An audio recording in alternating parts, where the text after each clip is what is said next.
Example 2, we're going to use a number line to order these numbers from least to greatest, and we're going to do this using estimation. So this would be sort of a non-calculator type of question if we were trying to get you to estimate. Otherwise, you could just convert it all to decimals, and you're not really kind of using the radical skills that we've got with estimation. Okay, so for me to do this, I need to kind of, make sense of approximately what each number is.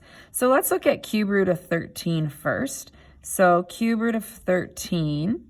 Okay, if I was to think of the cube root that's less than that, I'm just going to kind of almost show this way. The cube root of 8 then would be 2. The next largest cube root or perfect cube is 27. So that's 3. So 13 is between 8 and 27. Now, I believe we had cube root of 15 being 2.5 on the other page. So this is going to be 2.3 or 2.4. Because we're just putting it in order, we don't have to know exactly. So I'm going to say approximately 2.3.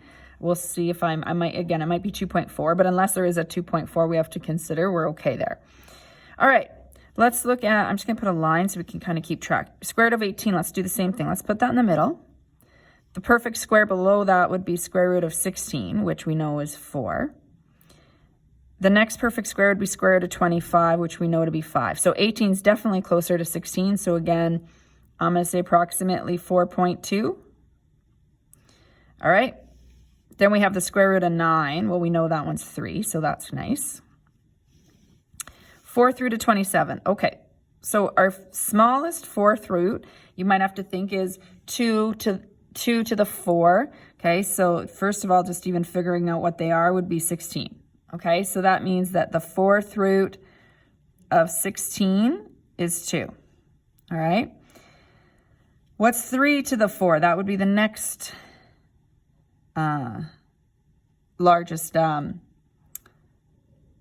cube. So that to find that one, it's not cube, fourth degree, we would square it twice if you didn't have a calculator. So 3 squared is 9, 9 squared is 81.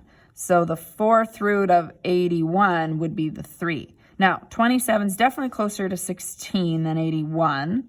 Quite a bit closer if you look at how far 81 is. So I'm going to say around 2.2, maybe 2.3, but then that one's probably larger. This is the one I was hesitating and saying it might be closer to 2.4. Okay. You can always check with your calculator after, or just even to confirm.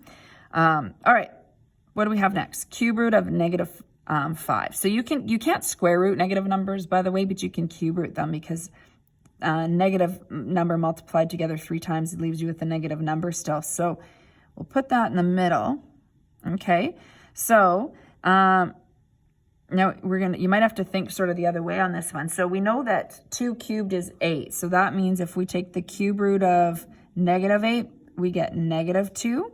Negative 2. Now, I want to actually go in the larger direction. Remember, negative 8 is smaller than negative 5. So I'm actually going to cube root negative 1 because 1 is a perfect square. So cube root of negative 1 is negative 1. So it's between there. It's a little bit closer. It's kind of close to the middle, but it's about, I'm going to go with negative, because cube roots go up faster,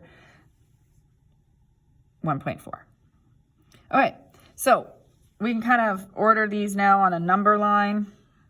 Okay, I'm just gonna make sure we have enough room for that.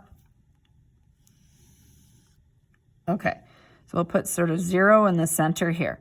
All right, so we have 1. We'll count up by 1, so we'll kind of point that out that we're going 1 in each direction. All right, so my 2.3, which is my cube root 13, somewhere here, cube root 13, 4.2, so let's go, this is 1, 2, 3,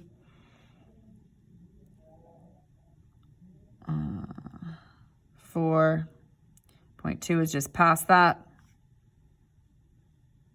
square root of 18, square root of 9 is 3, 1, 2, 3. That one's easy. 2.2 is a little less than this one, so I'm just going to put these. These seem fairly close together. That's my fourth root of 27. And then negative 1.4, not quite halfway, would have been my cube root negative 5.